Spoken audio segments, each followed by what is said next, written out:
बिस्मिल्लाहिर्रहमानिर्रहीम। अस्सलाम वालेकुम नादरीन, आप यूट्यूब चैनल देख रहे हैं। मैं इमरान खान हूँ। नादरीन, सबसे पहले तो रात गए खलीज फारस में एक मरतबा फिर सूरत हाल ख़राब हुई है। अमेरिका और इसराइल ने फ़िज़ाई हमले किए हैं और ईरान ने जवाबी कार्रवाई की है। दोनों जानिब से जो स्टेटमेंट आया वो आपके सामने मैं रख देता हूँ, और जो इलाकाई मीडिया है उसने क्या रिपोर्ट किया वो भी मैं आपके सामने रख देता हूँ। लेकिन एक चीज़ मैं पहले कंफर्म कर दूँ आपको कि ये रात को झड़पें हुई हैं, लेकिन एक स्पेसिफिक टाइम पीरियड के लिए थी। उसके बाद फिर मामला थम गए हैं। लेकिन इस तरह की कोई भी चीज़ खित्ते को दोबारा से जंग में धकेल सकती है, और ये हम सब जानते हैं। और नेतन्याहू अभी तक इस जंग बंदी के ऊपर मुकम्मल तौर पर आमादा नज़र नहीं आता, तो मे भी दोबारा जंग शुरू करने में कोई ना कोई हिकमत अमली हो। बहरहाल इस वक्त जो मुतदाद इतलात आ रही हैं उनके मुताबिक अमरीकी अफवाज ने जनूबी ईरान में मिज़ाइल लॉन्च करने वाले ठिकानों पर और बारूदी सुरंगें बिछाने की कोशिश करने वाली ईरानी कश्तियों को निशाना बनाया। ये अमरीकी मीडिया कह रहा है। अमरीकी हुकाम के मुताबिक आबना हुरमज़ में बारूदी सुरंगें बिछाने वाली कुछ जो पासदारान इनकलाब की वो कहते हैं जी कश्तियाँ थीं, उन्हें तबाह किया गया, उन्हें निशाना बनाया गया। और उसके साथ ही बंदर अब्बास में ज़मीन से फ़ज़ा में मार करने वाले मिज़ाइल के एक ऐसे ठिकाने को भी हदफ बनाया गया जो अमरीकी जंगी तैयारों को निशाना बना रहा था। दूसरी जानिब ईरान ने जो दावा किया वो ये है कि आज रात बंदर अब्बास के करीब उनकी कश्तियों पर होने वाले हमले में 4 आम माहीगीर हलाक हुए हैं, और मकामी मीडिया ने उन हलाक शुदगान की तस्वीरें भी जारी की हैं।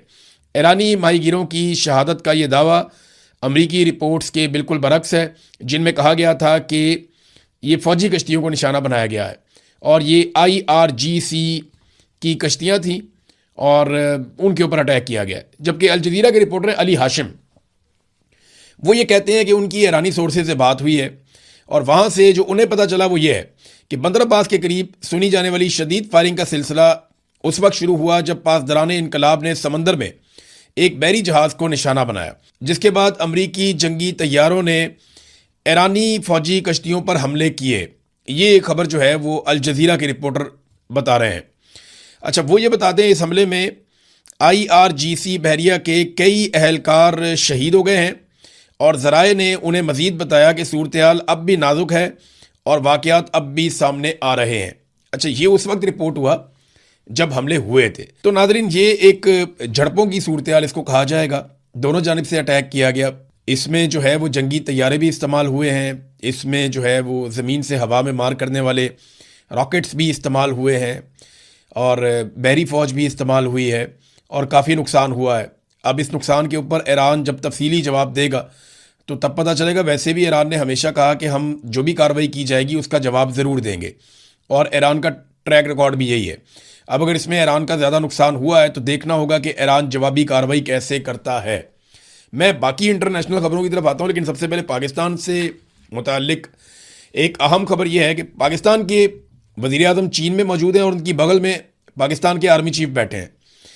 ये कोई जंग नहीं चल रही इस वक्त, पाकिस्तान किसी मुल्क के साथ कोई जंग नहीं लड़ रहा, और पाकिस्तान ने जंग फिलहाल लड़नी भी नहीं है किसी के साथ।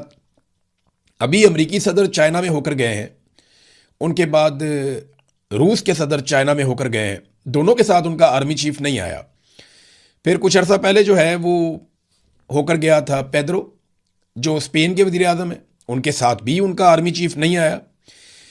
ईरानी क़यादत भी आई थी, और ईरानी जो सियासी क़यादत है वो भी पहुंची थी चीन में, लेकिन उनके साथ भी उनका आर्मी चीफ नहीं आया। हमारे पीछे रह जाने की जो एक बड़ी वजह ना वो यही है कि हमारे सियासतदानों को कोई भी फैसला करने से पहले मुल्की मफाद में नहीं देखना होता। उन्होंने ये देखना होता है कि एस्टेब्लिशमेंट का इसमें फ़ायदा है या नहीं है। वो बेचारे सिर्फ एस्टेब्लिशमेंट के मफाद का तहफ़्फ़ुज़ करते रहते हैं और पाकिस्तान का मफाद कहीं और रह जाता है। भारतीय वज़ीर आज़म पूरी दुनिया में जाता है, उसके साथ उसका आर्मी चीफ नहीं होता। वो दुनिया के जिस मुल्क में भी जाता है वो खुद बात करता है, उसके वज़रा बात करते हैं। वो अपने आर्मी चीफ को अपनी बगल में या अपने पहलू में बिठाकर नहीं रखता। यूक्रेन गुज़िश्ता 4 साल से जंग लड़ रहा है, और बहुत ताकतवर मुल्क है रूस जिसके साथ वो जंग लड़ रहा है। जब यूक्रेन का सदर जाता है दुनिया के ममालिक में तो उसकी बगल में भी उसका आर्मी चीफ नहीं होता, हालांकि उसका आर्मी चीफ दुनिया की एक मुश्किल तरीन जंग लड़ रहा है। मगर जब वो ट्रंप को मिलने गया तब भी उसके पहलू में उसका आर्मी चीफ नहीं था। लेकिन हमारे दौरों में तो ऐसा लगता है कि हमारा आर्मी चीफ अपने अर्दली को अपने साथ लेकर आया हुआ है, और वो अर्दली चाहे चीन हो, चाहे अमेरिका हो, चाहे सऊदी अरब हो या अक़वाम मुत्तहिदा हो, हर जगह के ऊपर अपने आका की तारीफ़ें करना नहीं भूलता। हर जगह वो तारीफ़ें करता रहता है। तो फील्ड मार्शल के इन दौरों से पाकिस्तान को मिलता क्या है? देखिए, इससे फील्ड मार्शल को पजीराई मिलती है, वो दुनिया के काम आते हैं, अमेरिका जो उन्हें कहता है वो करते हैं, वो पॉलिसी उसके मुताबिक बदल देते हैं और बहुत सारे ममालिक की डिमांड्स को पूरा करते रहते हैं। क्योंकि इमरान खान साहब सऊदी अरब के साथ दिफाई मुआहदे के हवाले से रिलेक्टेंट थे, लेकिन फील्ड मार्शल ने यह फौरी तौर पर कर दिया। अमेरिका के हवाले से इमरान खान साहब के तहफ़्फ़ुज़ात थे कि हम कोई गुलाम नहीं हैं, उनका एक एब्सोल्युटली नॉट का एक मौक़िफ़ था। फील्ड मार्शल ने वो चीज़ें बदल दी और फिर आप देखें कैसे अमेरिका की सोच बदल गई पाकिस्तान में जमहूरियत के बारे में और पाकिस्तान में सूरत हाल के बारे में। फिर उन्होंने किस तरीके से रजीम चेंज ऑपरेशन पाकिस्तान में करवाया। बहरहाल इन दौरों का पाकिस्तान को कोई फ़ायदा नहीं होता, टके का फ़ायदा नहीं होता।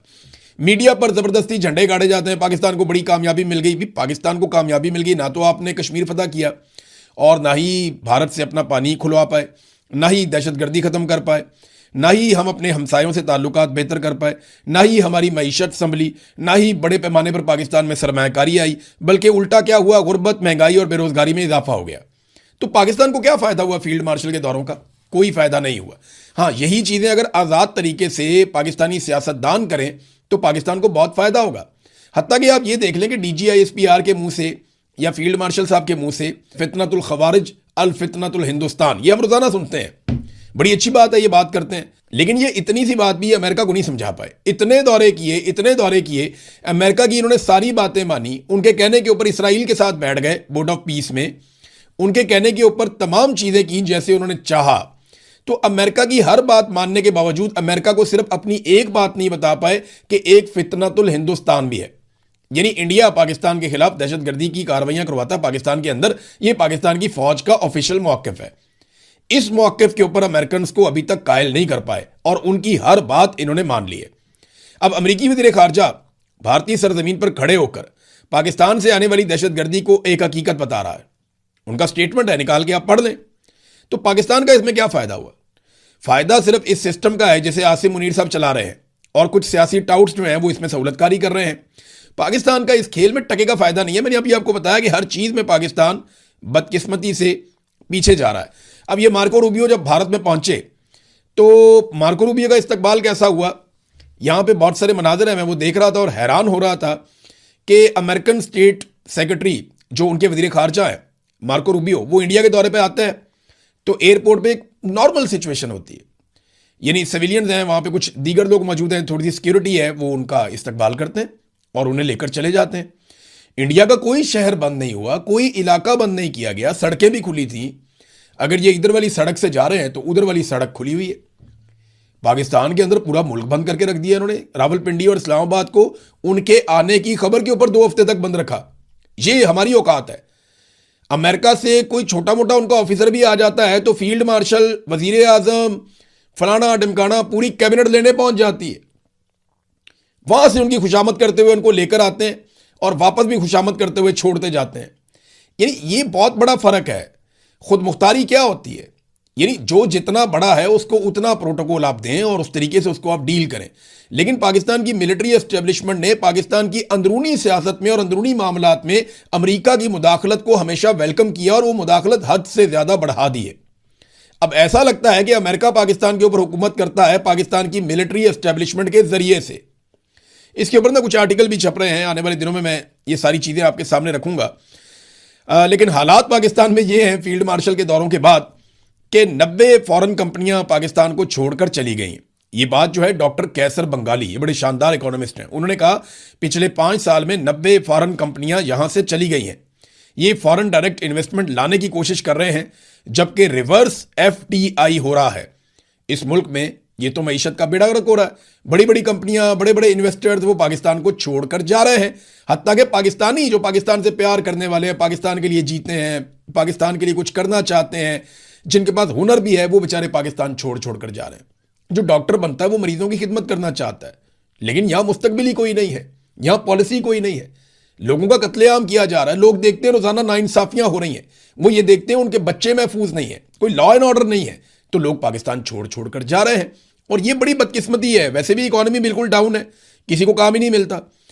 अब ये फील्ड मार्शल के दौरों से कम ये तो होना चाहिए था ना कि कम से कम इन्वेस्टमेंट आती। ये खबर मैंने आपके सामने रख दी। एक और खबर ले लें आप। ये UAE के हवाले से पाकिस्तान की हुकूमत दावे कर रही थी और वो गलत दावे थे। मुत्तहिदा अरब अमारात पाकिस्तानियों को निकाल रहा है तो पाकिस्तान के वज़ीर दिफा ने कहा कि वो सारे इमाम मस्जिद तो नहीं है, उनमें जराइम पेशा लोग भी हैं, उनके अंदर जो हैं वो मांगने वाले भी हैं, फ़कीर भी हैं। अब रॉयटर्स ने इसके ऊपर जो खबर लिखी है वो क्या लिखी है, वो कहते हैं जी हुकूमत ने जो तरदीद की है वो तो अपनी जगह, लेकिन उनकी खबर में बड़े होशरुबा इंकशाफात हुए हैं। 28 फरवरी के बाद, यानी जब हमला किया गया ईरान के ऊपर इसराइल और अमेरिका की जानिब से, उसके बाद 7,500 शिया पाकिस्तानियों को यूएई से डिपोर्ट किया गया। वो नौकरियों, सामान, हत्ता के अपनी सेविंग्स तक से महरूम हो गए। ये अब मैं नहीं कह रहा, ये अब कोई पाकिस्तानी मीडिया भी नहीं कह रहा, ये रॉयटर्स की खबर है और वो ये बता रहे हैं डाटा इकट्ठा करने के बाद। अभी मजीद डाटा भी आ जाएगा आपके सामने और बहुत सारी चीज़ें आप उनको देखेंगे तो ये भी पाकिस्तानी हुकूमत का मौक़िफ़ गलत साबित हो गया कि जनाब ये जराइम पेशा लोग वापस आए। यहाँ पे एक खामोशी थी, मैंने आपको बताया था ना कि दहशतगर्दी के मामला पे रोका गया पाकिस्तान की मीडिया को कि आपने कवरेज नहीं करनी, और साथ में रोका गया है कि आपने यूएई के मामले के ऊपर कवरेज नहीं करनी, और एक चीज़ और रोकी गई है कि इमरान खान के दौर से मौजूदा दौर का आपने मवाजना नहीं करना। बड़ी सख्ती से पाकिस्तान की इंटेलिजेंस एजेंसीज ने मना किया है पाकिस्तान के तमाम सहाफ़ियों को कि आपने मईशत का मैदान हो, अमन व अमान का मैदान हो, कोई भी मैदान हो, आपने इमरान खान के दौर के साथ मौजूदा दौर का मवाजना नहीं करना। वो दौर और था, ये दौर और है। अब ये कह के वो कोशिश करते लगे, इमरान खान के दौर में कोविड आया, पूरी दुनिया तबाही का शिकार हो रही थी, बहुत बुरे हालात थे, इनको तो वो दौर ही नहीं मिला, वरना पता नहीं ये सारे पाकिस्तानियों को ही मार देते। बहरहाल डोनाल्ड ट्रंप ने जो मुतालबा किया ना मुसलमान मुल्कों से कि आप फौरी तौर पे अब्राहम अकॉर्ड के ऊपर दस्तखत करें, और उन्होंने अपनी इंतजामिया को कहा कि इसका बंदोबस्त करो फटाफट। दोनों अलग अलग मामले हैं। ये जो ईरान का, इसराइल का और अमेरिका का फटा हुआ ना, ये अलग चीज़ है। वो जो अब्राहम अकॉर्ड है ना, वो एक अलग चीज़ है।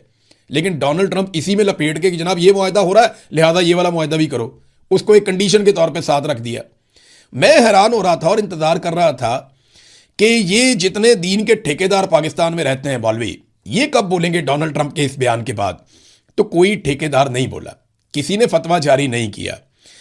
यानी इमरान खान को ताने देने वाले जितने लोग थे सारे गायब हैं। ताहिर अशरफी किधर है, मुफ्ती मुनीब किधर है, ये क्यों नहीं स्टेटमेंट देते कि डोनाल्ड ट्रंप का ये मुतालबा क्या है। इसके बारे में कोई बात नहीं कर रहा। फील्ड मार्शल का स्टेटमेंट आना चाहिए, शहबाज शरीफ का स्टेटमेंट आना चाहिए, उन्हें बताना चाहिए ना। वैसे तो वो आयात सुनाते हैं, वो बताते हैं, लेकिन यहां पे भी बताएं ना कि इसमें कुरान पाक क्या कहता है कि जब जुल्म किया जा रहा हो एक तबके के ऊपर तो वहां पे आपने क्या करना है और किस तरफ आपने जाकर खड़े होना है। कायदे आज़म ने क्या कहा था, पाकिस्तान की असास क्या है, इसके ऊपर बात करें ना। भारत आजकल वैसे ये समझाया जाता है मुख्तलिफ हलकों में बैठ कर कि इसराइल को तस्लीम कर लेने में पाकिस्तान का फ़ायदा होगा। ये बार बार समझाया जाता है, ये बात बार बार की जाती है और लोगों को ऑफ द रिकॉर्ड कायल किया जाता है। दो चार लोगों ने मेरे से भी एक दफ़ा ये बात की थी, मैंने शटअप कॉल दी थी कि यार देखो ये पाकिस्तान की पॉलिसी नहीं है, पाकिस्तानी इसको तस्लीम नहीं करेंगे जब तक कि आप फ़लस्तीनियों को उनका हक नहीं मिल जाता, वो मुतमईन नहीं हो जाते, तो हम कौन होते हैं कि हम मुतमईन हो जाएं यहाँ बैठ के। सऊदी अरब का भी यही मौक़िफ़ है कि पहले फ़लस्तीनी रियासत का क़याम अमल में आना चाहिए, उन्हें मुतमईन होना चाहिए।